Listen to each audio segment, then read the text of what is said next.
मेरे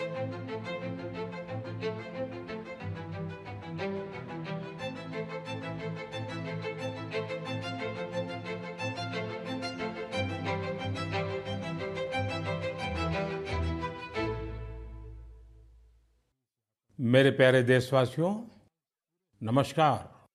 मन की बात में एक बार फिर हमें जुड़ने का अवसर मिला है। आज का ये एपिसोड मुझे भावुक करने वाला है। मुझे बहुत सी पुरानी यादों से घेर रहा है। कारण ये है कि मन की बात की हमारी इस यात्रा को 10 साल पूरे हो रहे हैं। 10 साल पहले मन की बात का प्रारंभ 3 अक्टूबर को विजयादशमी के दिन हुआ था। और ये कितना पवित्र संयोग है कि इस साल 3 अक्टूबर को जब मन की बात के 10 वर्ष पूरे होंगे, तब नवरात्रि का पहला दिन होगा। मन की बात की इस लंबी यात्रा के कई ऐसे पड़ाव हैं जिन्हें मैं कभी भूल नहीं सकता। मन की बात के करोड़ों श्रोता हमारी इस यात्रा के ऐसे साथी हैं जिनका मुझे निरंतर सहयोग मिलता रहा। देश के कोने-कोने से उन्होंने जानकारियां उपलब्ध कराई। मन की बात के श्रोता ही इस कार्यक्रम के असली सूत्रधार हैं। आमतौर पर एक धारणा ऐसी घर कर गई है कि जब तक चटपटी बातें ना हो, नकारात्मक बातें ना हो, तब तक उसको ज्यादा तवज्जो नहीं मिलती है। लेकिन मन की बात ने साबित किया है कि देश के लोगों में पॉजिटिव जानकारी की कितनी भूख है। पॉजिटिव बातें, प्रेरणा से भर देने वाले उदाहरण, हौसला देने वाली गाथाएं लोगों को बहुत पसंद आती हैं। जैसे एक पक्षी होता है चकोर, जिसके बारे में कहा जाता है कि वो सिर्फ वर्षा की बूंद ही पीता है। मन की बात में हमने देखा कि लोग भी चकोर पक्षी की तरह देश की उपलब्धियों को, लोगों की सामूहिक उपलब्धियों को कितने गर्व से सुनते हैं। मन की बात की 10 वर्ष की यात्रा ने एक ऐसी माला तैयार की है जिसमें हर एपिसोड के साथ नई गाथाएं, नए कीर्तिमान, नए व्यक्तित्व जुड़ जाते हैं। हमारे समाज में सामूहिकता की भावना के साथ जो भी काम हो रहा हो, उन्हें मन की बात के द्वारा सम्मान मिलता है। मेरा मन भी तभी गर्व से भर जाता है जब मैं मन की बात के लिए आई चिट्ठियों को पढ़ता हूं। हमारे देश में कितने प्रतिभावान लोग हैं। उनमें देश और समाज की सेवा करने का कितना जज्बा है। वो लोगों की निस्वार्थ भाव से सेवा करने में अपना पूरा जीवन समर्पित कर देते हैं। उनके बारे में जानकर मैं ऊर्जा से भर जाता हूं। मन की बात की ये पूरी प्रक्रिया मेरे लिए ऐसी है जैसे मंदिर जाकर के ईश्वर के दर्शन करना। मन की बात की हर बात को, हर घटना को, हर चिट्ठी को मैं याद करता हूं, तो ऐसा लगता है कि मैं जनता जनार्दन, जो मेरे लिए ईश्वर का रूप है, मैं उनका दर्शन कर रहा हूं। साथियों, मैं आज दूरदर्शन, प्रसार भारती और ऑल इंडिया रेडियो से जुड़े सभी लोगों की भी सराहना करूंगा। उनके अथक प्रयासों से मन की बात इस महत्वपूर्ण पड़ाव तक पहुंचा है। मैं विभिन्न टीवी चैनल्स को, रीजनल टीवी चैनल्स का भी आभारी हूं, जिन्होंने लगातार इसे दिखाया है। मन की बात के द्वारा हमने जिन मुद्दों को उठाया, उन्हें लेकर कई मीडिया हाउसेस ने मुहिम भी चलाई। मैं प्रिंट मीडिया को भी धन्यवाद देता हूं कि उन्होंने इसे घर घर तक पहुंचाया। मैं उन यूट्यूबर्स को भी धन्यवाद दूंगा जिन्होंने मन की बात पर अनेक कार्यक्रम किए। इस कार्यक्रम को देश की 22 भाषाओं के साथ 12 विदेशी भाषाओं में भी सुना जा सकता है। मुझे अच्छा लगता है जब लोग ये कहते हैं कि उन्होंने मन की बात कार्यक्रम को अपनी स्थानीय भाषा में सुना। आप में से बहुत से लोगों को ये पता होगा कि मन की बात कार्यक्रम पर आधारित एक क्विज कंपटीशन भी चल रहा है, जिसमें कोई भी व्यक्ति हिस्सा ले सकता है। mygov.in पर जाकर आप इस कंपटीशन में हिस्सा ले सकते हैं और इनाम भी जीत सकते हैं। आज इस महत्वपूर्ण पड़ाव पर मैं एक बार फिर आप सबसे आशीर्वाद मांगता हूं। पवित्र मन और पूर्ण समर्पण भाव से मैं इसी तरह भारत के लोगों की महानता के गीत गाता रहूं। देश की सामूहिक शक्ति को हम सब इसी तरह सेलिब्रेट करते रहें, यही मेरी ईश्वर से प्रार्थना है, जनता जनार्दन से प्रार्थना है। मेरे प्यारे देशवासियों, पिछले कुछ सप्ताह से देश के अलग अलग हिस्सों में जबरदस्त बारिश हो रही है। बारिश का ये मौसम हमें याद दिलाता है कि जल संरक्षण कितना जरूरी है, पानी बचाना कितना जरूरी है। बारिश के दिनों में बचाया गया पानी जल संकट के महीनों में बहुत मदद करता है और यही कैच द रेन जैसे अभियानों की भावना है। मुझे खुशी है कि पानी के संरक्षण को लेकर कई लोग नई पहल कर रहे हैं। ऐसा ही एक प्रयास उत्तर प्रदेश के झांसी में देखने को मिला है। आप जानते ही हैं कि झांसी बुंदेलखंड में है, जिसकी पहचान पानी की किल्लत से जुड़ी हुई है। यहाँ झांसी में कुछ महिलाओं ने गुरारी नदी को नया जीवन दिया है। ये महिलाएं सेल्फ हेल्प ग्रुप से जुड़ी हैं और उन्होंने जल सहेली बनकर इस अभियान का नेतृत्व किया है। इन महिलाओं ने मृतप्राय हो चुकी गुरारी नदी को जिस तरह से बचाया है, उसकी किसी ने कल्पना भी नहीं की होगी। इन जल सहेलियों ने बोरियों में बालू भरकर चेक डैम तैयार किया, बारिश का पानी बर्बाद होने से रोका और नदी को पानी से लबालब कर दिया। इन महिलाओं ने सैकड़ों जलाशयों के निर्माण और उनके रिवाइवल में भी बढ़ चढ़कर हाथ बटाया है। इससे इस क्षेत्र के लोगों की पानी की समस्या तो दूर हुई ही है, उनके चेहरों पर खुशियां भी लौट आई हैं। साथियों, कहीं नारी शक्ति जल शक्ति को बढ़ाती है, तो कहीं जल शक्ति भी नारी शक्ति को मजबूत करती है। मुझे मध्य प्रदेश के 2 बड़े ही प्रेरणादायी प्रयासों की जानकारी मिली है। यहाँ डिंडोरी के रायपुरा गांव में एक बड़े तालाब के निर्माण से भूजल स्तर काफी बढ़ गया है। इसका फायदा इस गांव की महिलाओं को मिला। यहाँ शारदा आजीविका स्वयं सहायता समूह, इससे जुड़ी महिलाओं को मछली पालन का नया व्यवसाय भी मिल गया। इन महिलाओं ने फिश पार्लर भी शुरू किया है, जहां होने वाली मछलियों की बिक्री से उनकी आय भी बढ़ रही है। मध्य प्रदेश के छतरपुर में भी महिलाओं का प्रयास बहुत सराहनीय है। यहाँ के खौब गांव का बड़ा तालाब जब सूखने लगा, तो महिलाओं ने इसे पुनर्जीवित करने का बीड़ा उठाया। हरी बगिया स्वयं सहायता समूह की इन महिलाओं ने तालाब से बड़ी मात्रा में गाद निकाली। तालाब से जो गाद निकली, उसका उपयोग उन्होंने बंजर जमीन पर फूड फॉरेस्ट तैयार करने के लिए किया। इन महिलाओं की मेहनत से न सिर्फ तालाब में खूब पानी भर गया, बल्कि फसलों की उपज भी काफी बढ़ी है।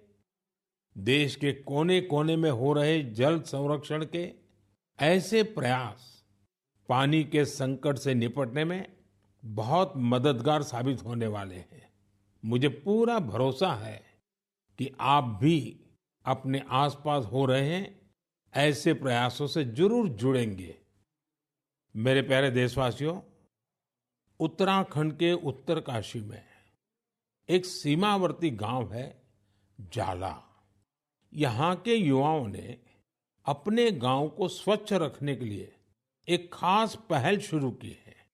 वे अपने गांव में धन्यवाद प्रकृति या कहें थैंक यू नेचर अभियान चला रहे हैं। इसके तहत गांव में रोजाना 2 घंटे सफाई की जाती है। गांव की गलियों में बिखरे हुए कूड़े को समेटकर उसे गांव के बाहर तय जगह पर डाला जाता है। इससे जाला गांव भी स्वच्छ हो रहा है और लोग जागरूक भी हो रहे हैं। आप सोचिए, अगर ऐसे ही हर गांव, हर गली, हर मोहल्ला अपने यहाँ ऐसा ही थैंक यू अभियान शुरू कर दें तो कितना बड़ा परिवर्तन आ सकता है। साथियों, स्वच्छता को लेकर पुडुचेरी के समुद्र तट पर भी जबरदस्त मुहिम चलाई जा रही है। यहाँ रम्या जी नाम की महिला माहे म्युनिसिपैलिटी और इसके आसपास के क्षेत्र के युवाओं की एक टीम का नेतृत्व कर रही है। इस टीम के लोग अपने प्रयासों से माहे एरिया और खासकर वहां के बीचेस को पूरी तरह साफ सुथरा बना रहे हैं। साथियों, मैंने यहाँ सिर्फ 2 प्रयासों की चर्चा की है, लेकिन हम आसपास देखें तो पाएंगे कि देश के हर किस हिस्से में स्वच्छता को लेकर कोई न कोई अनोखा प्रयास जरूर चल रहा है। कुछ ही दिन बाद आने वाले 2 अक्टूबर को स्वच्छ भारत मिशन के 10 साल पूरे हो रहे हैं। ये अवसर उन लोगों के अभिनंदन का है जिन्होंने इसे भारतीय इतिहास का इतना बड़ा जन आंदोलन बना दिया।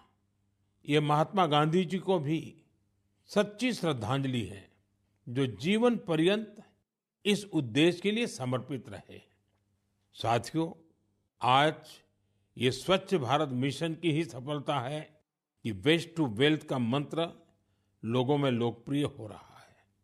लोग रिड्यूस, रीयूज और रिसाइकल पर बात करने लगे हैं, उसके उदाहरण देने लगे हैं। अब जैसे मुझे केरला में कोझिकोड में एक शानदार प्रयास के बारे में पता चला। यहाँ 74 ईयर के सुब्रमण्यम जी 23,000 से अधिक कुर्सियों की मरम्मत करके उन्हें दोबारा काम लायक बना चुके हैं। लोग तो उन्हें रिड्यूस, रीयूज और रिसाइकल यानी RRR चैंपियन भी कहते हैं। उनके इन अनूठे प्रयासों को कोझिकोड सिविल स्टेशन, PWD और LIC के दफ्तरों में देखा जा सकता है। साथियों, स्वच्छता को लेकर जारी अभियान से हमें ज्यादा से ज्यादा लोगों को जोड़ना है। और ये अभियान किसी एक दिन का, एक साल का नहीं होता है। ये युगों युगों तक निरंतर करने वाला काम है। ये जब तक हमारा स्वभाव बन जाए स्वच्छता, तब तक करने का काम है। मेरा आप सबसे आग्रह है कि आप भी अपने परिवार, दोस्तों, पड़ोसियों या सहकर्मियों के साथ मिलकर स्वच्छता अभियान में हिस्सा जरूर लें। मैं एक बार फिर स्वच्छ भारत मिशन की सफलता पर आप सभी को बधाई देता हूं। मेरे प्यारे देशवासियों, हम सभी को अपनी विरासत पर बहुत गर्व है और मैं तो हमेशा कहता हूं, विकास भी, विरासत भी। यही वजह है कि मुझे हाल की अपनी अमेरिका यात्रा के एक खास पहलू को लेकर बहुत सारे संदेश मिल रहे हैं। एक बार फिर हमारी प्राचीन कलाकृतियों की वापसी को लेकर बहुत चर्चा हो रही है। मैं इसे लेकर आप सबकी भावनाओं को समझ सकता हूं और मन की बात के श्रोताओं को भी इस बारे में बताना चाहता हूं। साथियों, अमेरिका की मेरी यात्रा के दौरान अमेरिकी सरकार ने भारत को करीब 300 प्राचीन कलाकृतियों को वापस लौटाया है। अमेरिका के राष्ट्रपति बाइडेन ने पूरा अपनापन दिखाते हुए डेलावेयर के अपने निजी आवास में इनमें से कुछ कलाकृतियों को मुझे दिखाया। लौटाई गई कलाकृतियां टेराकोटा, स्टोन, हाथी के दांत, लकड़ी, तांबा और कांसे जैसी चीजों से बनी हुई है। इनमें से कई तो 4000 साल पुरानी है। 4000 साल पुरानी कलाकृतियों से लेकर 19वीं सदी तक की कलाकृतियों को अमेरिका ने वापस किया है। इनमें फूलदान, देवी देवताओं की टेराकोटा पट्टिकाएं, जैन तीर्थंकरों की प्रतिमाओं के अलावा भगवान बुद्ध और भगवान श्री कृष्ण की मूर्तियां भी शामिल है। लौटाई गई चीजों में पशुओं की कई आकृतियां भी हैं। पुरुष और महिलाओं की आकृतियों वाली जम्मू कश्मीर की टेराकोटा टाइल्स तो बेहद ही दिलचस्प है। इनमें कांसे से बनी भगवान श्री गणेश जी की प्रतिमाएं भी हैं, जो दक्षिण भारत की हैं। वापस की गई चीजों में बड़ी संख्या में भगवान विष्णु की तस्वीरें भी हैं। ये मुख्य रूप से उत्तर और दक्षिण भारत से जुड़ी हैं। इन कलाकृतियों को देखकर पता चलता है कि हमारे पूर्वज बारीकियों का कितना ध्यान रखते थे। कला को लेकर उनमें गजब की सूझबूझ थी। इनमें से बहुत सी कलाकृतियों को तस्करी और दूसरे अवैध तरीकों से देश के बाहर ले जाया गया था। यह गंभीर अपराध है। एक तरह से यह अपनी विरासत को खत्म करना जैसा है। लेकिन मुझे इस बात की बहुत खुशी है कि पिछले एक दशक में ऐसी कई कलाकृतियां और हमारी बहुत सारी प्राचीन धरोहरों की घर वापसी हुई है।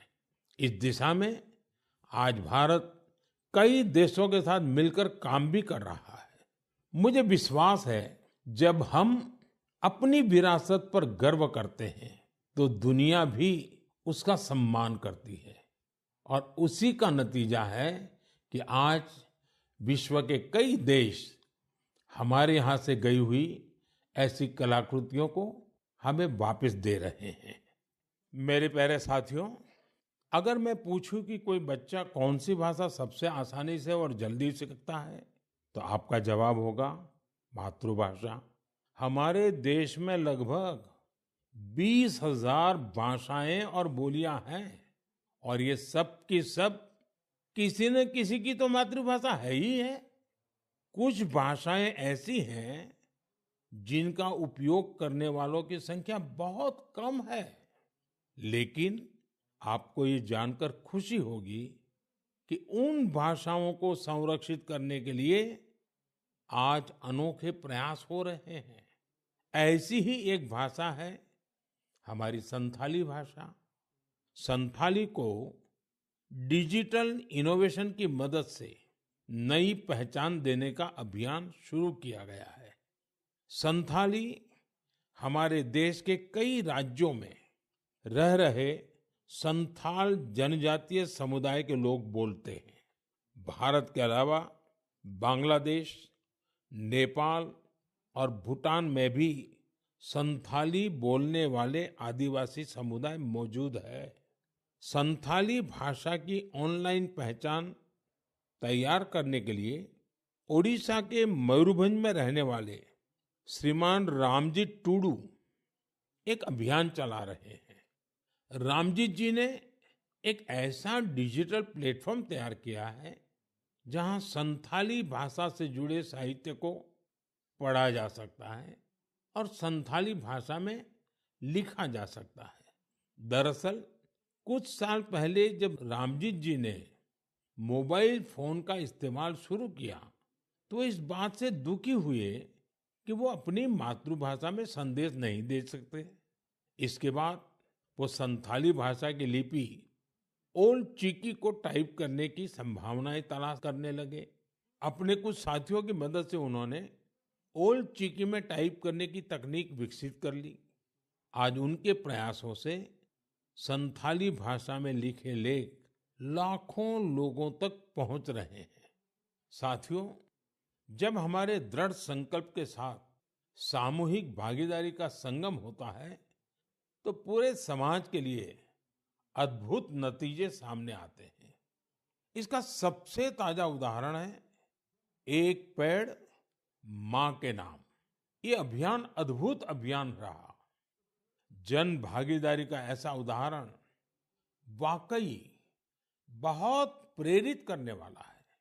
पर्यावरण संरक्षण को लेकर शुरू किए गए इस अभियान में देश के कोने-कोने में लोगों ने कमाल कर दिखाया है।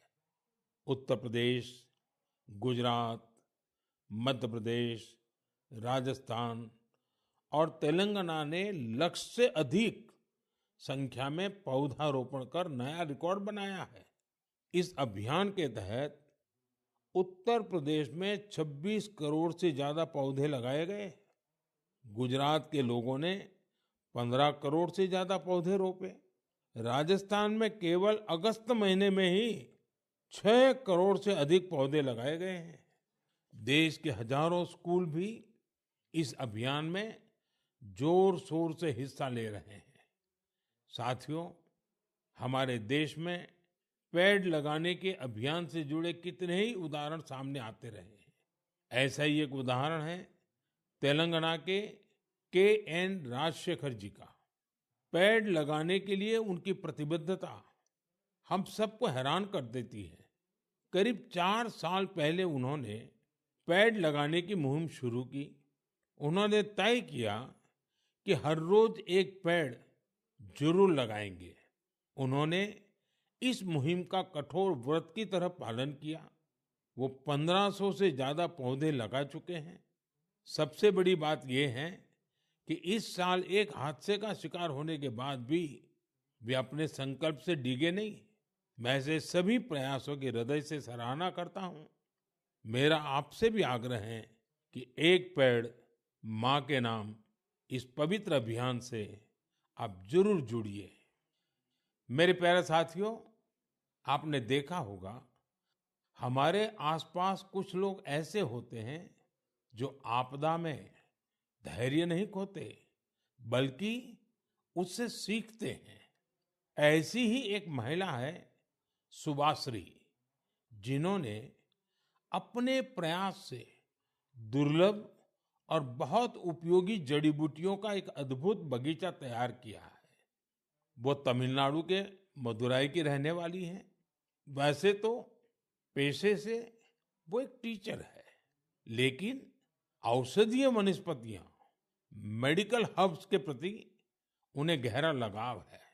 उनका ये लगाव 80 के दशक में तब शुरू हुआ जब एक बार उनके पिता को जहरीले सांप ने काट लिया। तब पारंपरिक जड़ी बूटियों ने उनके पिता की सेहत सुधारने में काफी मदद की थी। इस घटना के बाद उन्होंने पारंपरिक औषधियों और जड़ी बूटियों की खोज शुरू की। आज मदुराई के वेरीचियूर गांव में उनका अनोखा हर्बल गार्डन है, जिसमें 500 से ज्यादा दुर्लभ औषधीय पौधे हैं। अपने इस बगीचे को तैयार करने के लिए उन्होंने कड़ी मेहनत की है। एक एक पौधे को खोजने के लिए उन्होंने दूर दूर तक यात्राएं की, जानकारियां जुटाई और कई बार दूसरे लोगों से मदद भी मांगी। कोविड के समय उन्होंने इम्यूनिटी बढ़ाने वाली जड़ी बूटियां लोगों तक पहुंचाई। आज उनके हर्बल गार्डन को देखने के लिए लोग दूर दूर से आते हैं। वो सभी को हर्बल पौधों की जानकारी और उनके उपयोग के बारे में बताती हैं। सुभाश्री हमारी उस पारंपरिक विरासत को आगे बढ़ा रही हैं जो सैकड़ों वर्षों से हमारी संस्कृति का हिस्सा है। उनका हर्बल गार्डन हमारे अतीत को भविष्य से जोड़ता है। उन्हें हमारी ढेर सारी शुभकामनाएं।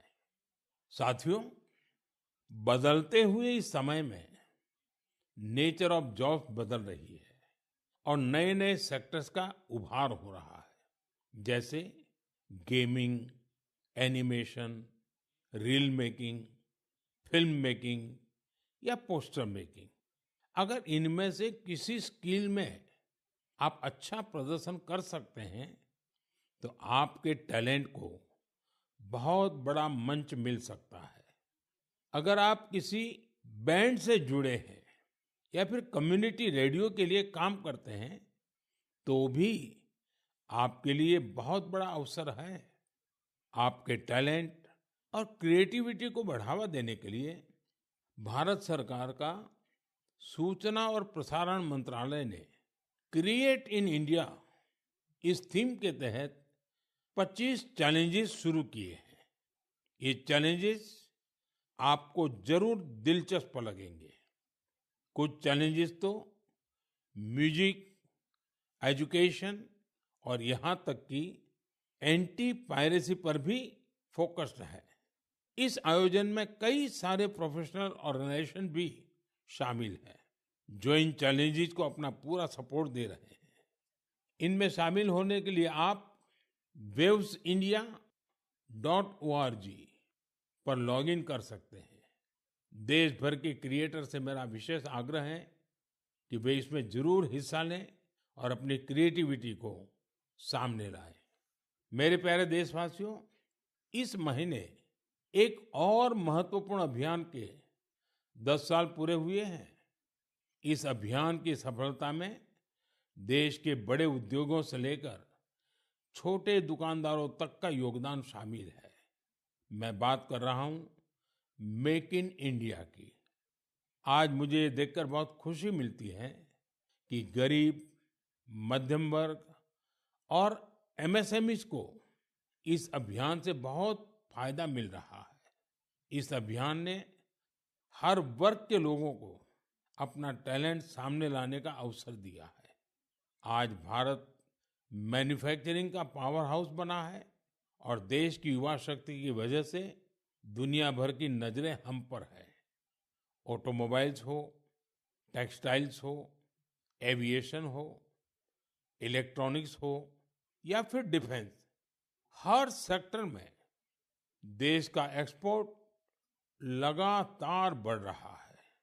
देश में एफडीआई का लगातार बढ़ना भी हमारे मेक इन इंडिया की सफलता की गाथा कह रहा है। अब हम मुख्य रूप से दो चीजों पर फोकस कर रहे हैं। पहली है क्वालिटी, यानी हमारे देश में बनी चीजें ग्लोबल स्टैंडर्ड की हो। दूसरी है वोकल फॉर लोकल, यानी स्थानीय चीजों को ज्यादा से ज्यादा बढ़ावा मिले। मन की बात में हमने hashtag my product my pride की भी चर्चा की है। लोकल प्रोडक्ट को बढ़ावा देने से देश के लोगों को किस तरह से फायदा होता है, इसे एक उदाहरण से समझा जा सकता है। महाराष्ट्र के भंडारा जिले में टेक्सटाइल की एक पुरानी परंपरा है, Bhandara tussar silk handloom. Tussar silk अपने डिजाइन, रंग और मजबूती के लिए जानी जाती है। भंडारा के कुछ हिस्सों में 50 से भी अधिक सेल्फ हेल्प ग्रुप इसे संरक्षित करने का काम में जुटे हैं। इनमें महिलाओं की बहुत बड़ी भागीदारी है। यह सिल्क तेजी से लोकप्रिय हो रही है और स्थानीय समुदायों को सशक्त बना रही है। और यही तो मेक इन इंडिया की स्पिरिट है। साथियों, त्योहारों के इस मौसम में आप फिर से अपना पुराना संकल्प भी जरूर दोहराइए।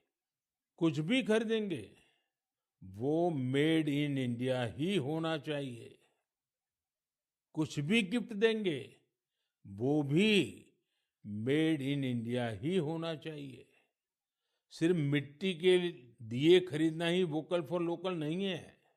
आपको अपने क्षेत्र में बने स्थानीय उत्पादों को ज्यादा से ज्यादा प्रमोट करना चाहिए। ऐसा कोई भी प्रोडक्ट जिसे बनाने में भारत के किसी कारीगर का पसीना लगा है, जो भारत की मिट्टी में बना है, वो हमारा गर्व है। हमें इसी गौरव पर हमेशा चार चांद लगाने हैं। साथियों, मन की बात के इस एपिसोड में मुझे आपसे जुड़कर बहुत अच्छा लगा।